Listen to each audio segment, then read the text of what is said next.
You know the gist. 13 years in the making, new technology, underwater, yada yada yada. But what do the fans have to say about Avatar: The Way of Water? The second installment in the Avatar franchise was released internationally on December 15th, and those who rushed out to see the sequel are now giving their reviews on Twitter.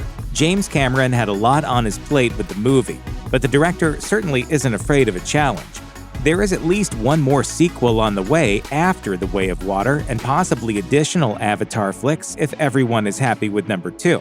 The day we deliver Avatar 2, we'll just start working on finishing Avatar 3. So, are they happy?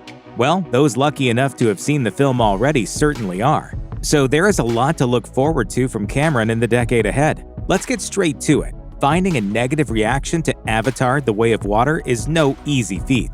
As one Twitter user posted, "Just got out of Avatar: The Way of Water and wow, what a gorgeous film.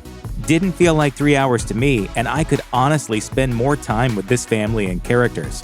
Meanwhile, another said, "Avatar: The Way of Water did not disappoint. Epic graphics, acting, storytelling, and did the original justice. Loved it." Some were going so far as to name Avatar: The Way of Water the best movie they'd ever seen. One tweet read, "That movie might just be my favorite movie of all time. The story, the visuals. They had a battle in the beginning, middle, and end, and I loved every character."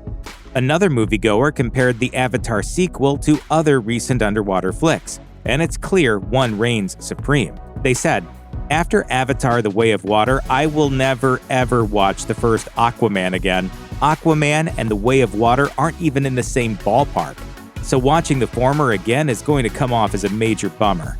It's hard to find someone who straight up hated Avatar: The Way of Water, but some people do seem to take exception to the movie's lengthy 192-minute runtime. As one Twitter user posted, "I like the first 45 minutes. The first underwater scene in the movie comes only after that. Then it becomes a full-blown documentary on seas for like 1 hour."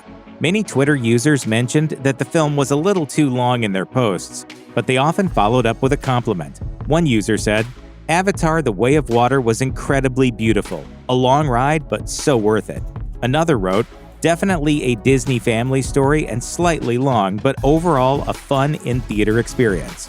If 3-hour films aren't a problem for you, of course, it seems like you won't have any complaints about The Way of Water. One person even claimed you won't notice the 3-hour-plus runtime, writing, "The 3 hours doesn't seem long at all, and you don't want it to end. You are constantly at the edge of your seat nervous. It is a movie theater experience." So if you loved the first Avatar, you should be thrilled with The Way of Water. I see you. I see you. Twitter users have praised everything from the movie's visuals to its 3D technology, while pointing out that the story is more complex than the first movie. Many pointed out that the movie's themes and characters were particularly compelling. As one Twitter user said, "Some pacing issues aside, there is a powerful, emotional story about family over the spectacle. The wait to return to Pandora was worth it." There were plenty of tweets praising Zoe Saldana's Neytiri in particular, which is no surprise given she's a standout in the original film. Jake and Neytiri's children also seem to be a highlight. And naturally, you should also be ready to shed some tears. One poster said, "Avatar: The Way of Water was a near-perfect movie. A stunning visual James Cameron masterpiece of a movie. Dude knows how to make a sequel. My wife cried 10 times." All in all, The Way of Water appears to be worth the wait, and moviegoers are likely to have one of their best theater experiences of the year.